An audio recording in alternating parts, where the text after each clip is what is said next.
श्री हरि, जय श्री विष्णु भगवान। प्रिय भक्तजनों, आप सभी का हार्दिक स्वागत है।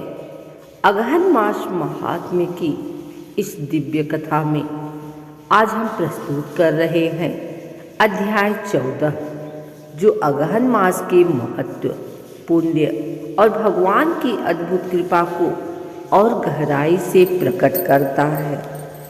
अगहन मास, जिसे मार्गशीर्ष माह कहा जाता है, स्वयं श्री कृष्ण ने गीता में अपने प्रियतम महीना बताया है।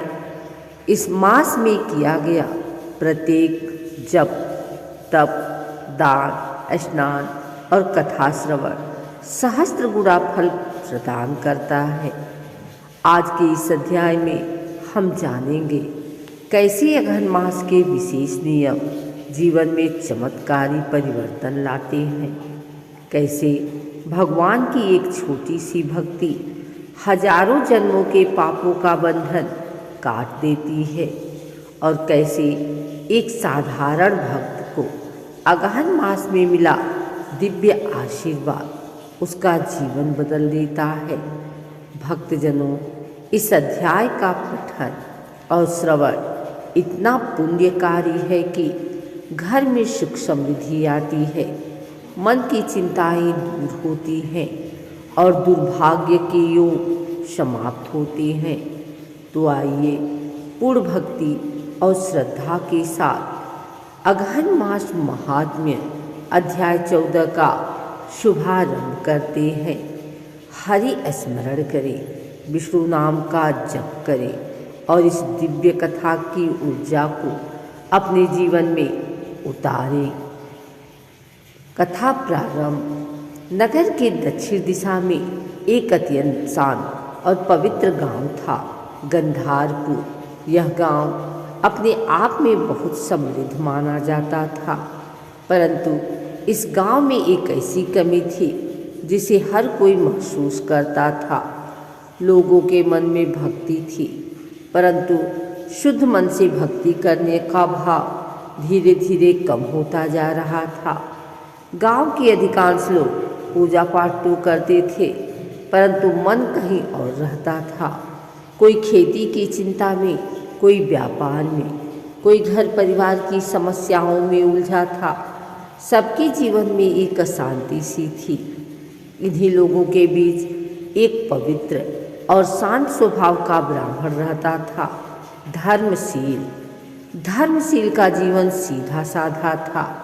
कुटिया छोटी थी, वस्त्र साधारण थे, भोजन भी कम होता था, लेकिन मन शुद्ध और भगवान की भक्ति से पूर्ण। धर्मशील प्रत्येक वर्ष अगहन मास आने पर विशेष व्रत, दान, जप और विधान करता था। उसके लिए अगहन मास कोई साधारण महीना नहीं था। वह इसे स्वयं भगवान विष्णु का दिया हुआ अमूल्य उपहार मानता था।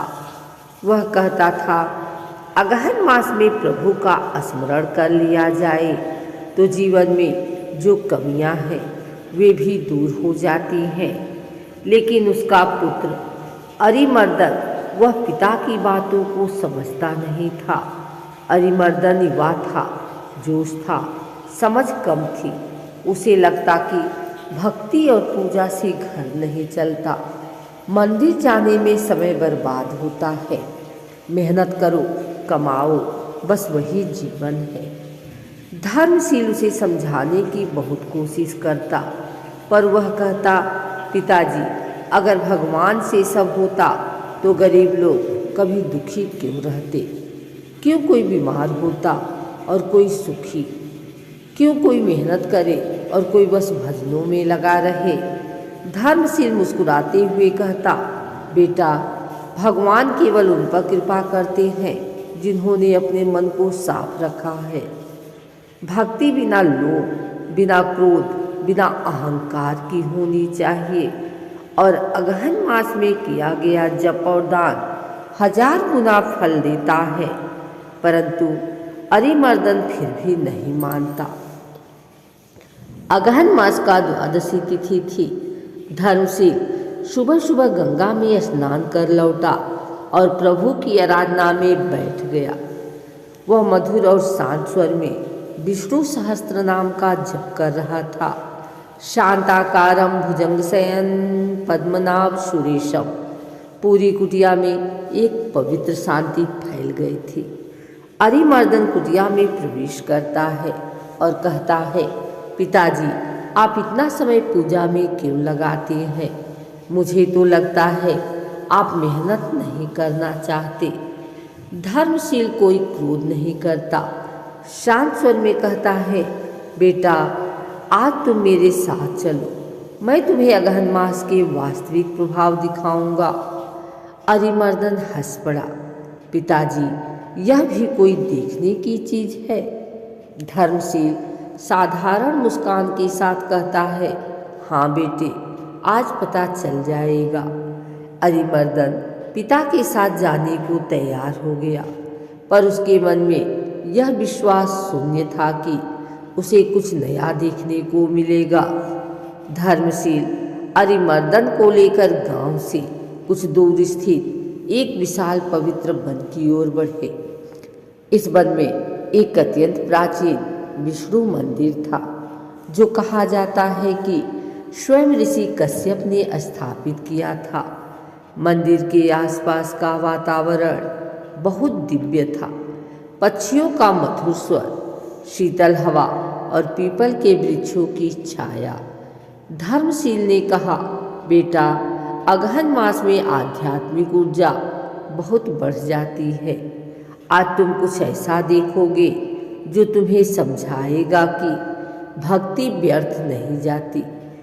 अरिमर्दन मन ही मन बोला, देखता हूँ क्या होता है। वे दोनों मंदिर में पहुँचे। धर्मशील ने गंगा जल चढ़ाया, तुलसी दल अर्पित किया और विष्णु भगवान की आरती की। अचानक मंदिर के गर्भगृह से एक तेज चमक निकली। अरिमर्दन घबरा गया। उसने देखा मंदिर के दीपक की लौ अचानक बहुत तेज हो गई। पीछे मृदंग और शंख की ध्वनि स्वतः गूंजने लगी। अरिमर्दन भयभीत हो गया। वह पिता का हाथ पकड़कर बोला, पिताजी, यह क्या है? धर्मशील शांत रहे, मत डर, यह अगहन मास की दिव्य ऊर्जा है। जब भक्त सच्चे मन से भक्ति करता है, तब प्रकृति भी उसका साथ देती है। अचानक मंदिर की मूर्ति के पास एक दिव्य प्रकाश प्रकट हुआ और उस प्रकाश से एक पवित्र आवाज सुनाई दी, धर्मशील, तुम्हारी भक्ति से प्रसन्न हूँ। तुम्हारा पुत्र अभी अज्ञान के अंधकार में है, किंतु आज वह सत्य को देखेगा। अरिमर्दन कांप गया। उसकी आंखें भय और श्रद्धा दोनों से भर गई। धर्मशील ने कहा, बेटा, आंखें बंद कर कुछ देर जप सुनो। अरिमर्दन अनमने मन से बैठ गया, पर कुछ ही क्षणों में उसे लगा जैसे मन शांत हो रहा है, जैसे कोई भारी बोझ उतर रहा है, जैसे भीतर कोई शांति उतर रही है। उसने धीरे धीरे मंत्रों की ध्वनि को महसूस किया। फिर अचानक उसे लगा जैसे उसके सामने एक दृश्य प्रकट हो रहा है। उसे देखा एक गरीब वृद्ध महिला जंगल में लकड़ियां बटोर रही है। वह बहुत पीड़ा में है। उसकी झोपड़ी टूटी हुई है। उसके पास भोजन भी नहीं है, लेकिन वह हर सुबह अगहन मास में सूर्य निकलने से पहले उठकर भगवान का स्मरण करती है। हे विष्णु प्रभु, मुझे शक्ति दो, मैं अपनी गरीबी में भी आपका नाम न छोड़ूं। कुछ ही दिनों में गांव वालों ने उसे देखकर उसकी मदद करनी शुरू कर दी। किसी ने झोपड़ी ठीक कर दी, किसी ने भोजन दे दिया, एक व्यापारी ने उसे काम दे दिया। अरिमर्दन यह दृश्य देखकर हैरान रह गया। फिर उसे दूसरा दृश्य दिखा, एक धनवान परंतु घमंडी व्यक्ति जो किसी की मदद नहीं करता था, न कोई भक्ति करता था। अचानक उसके व्यापार में भारी नुकसान हुआ। उसके घर में कलह शुरू हो गई, स्वास्थ्य भी बिगड़ने लगा। उसे महसूस हुआ जैसे अगहन मास में प्रभु उन लोगों की विशेष रक्षा करते हैं जिनका मन शुद्ध और सरल होता है, और अहंकारियों को विनम्रता का पाठ सिखाते हैं। अरिमर्दन के मन में कपकपी दौड़ गई। उसने आंखें खोली और पिता को देखा। पिताजी, भक्ति सच में इतनी शक्तिशाली होती है? धर्मशील ने उसके सिर पर हाथ रखा। बेटा, अगहन मास वह समय है जब भगवान और भक्त के बीच की दूरी सबसे कम हो जाती है। इस मास में किया गया जब दान और भक्ति सीधा प्रभु तक पहुँचता है। अरिमर्दन का हृदय पिघल गया। उसकी आंखों में आंसू बहने लगे। अब अरिमर्दन के जीवन में बहुत बड़ा बदलाव आ चुका था। वह जो पहले भक्ति को व्यर्थ समझता था, अब वही पिता के साथ बैठकर हर सुबह भगवान विष्णु की पूजा करता था। वह कहता, पिताजी, मैंने जितना समय अहंकार में बिताया, अब उतना ही समय भक्ति में लाऊंगा। धर्मशील प्रसन्न हो गए। दोनों ने अगहन मास के शेष दिनों में दान किया, भूखों को भोजन कराया, तुलसी और पीपल के वृक्ष लगाए, गरीबों को वस्त्र बांटे, हर दिन विष्णु भगवान का नाम लिया। और जैसे ही अगहन मास समाप्त हुआ, अरिमर्दन का जीवन बदल चुका था। उसके व्यापार में भी अचानक उन्नति होने लगी। खेतों में अच्छी पैदावार हुई। घर में पहले जैसी कलह खत्म हो गई। गांव वाले कहते, धर्मशील के बेटे में तो चमत्कारी परिवर्तन आ गया है। अरिमर्दन कहता, यह सब अगहन मास की शक्ति है। जो कोई भी इस मास में सच्चे मन से प्रभु का स्मरण करता है, उसका जीवन जरूर बदलता है। प्रिय भक्तजनों, अगहन मास की यह कथा हमें सिखाती है कि भक्ति कभी व्यर्थ नहीं जाती। अगहन मास में किया गया जप और दान हजारों जन्मों के पाप काट देता है।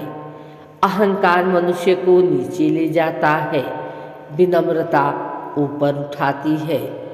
भगवान हर उस भक्त का हाथ थामते हैं जिसका मन सरल और निष्कपट हो। अतः अगहन मास में जप करें, दान करें, प्रभु का नाम लें और मन को शांत रखें, तो जीवन में हर संकट दूर होता है और सुख समृद्धि आती है।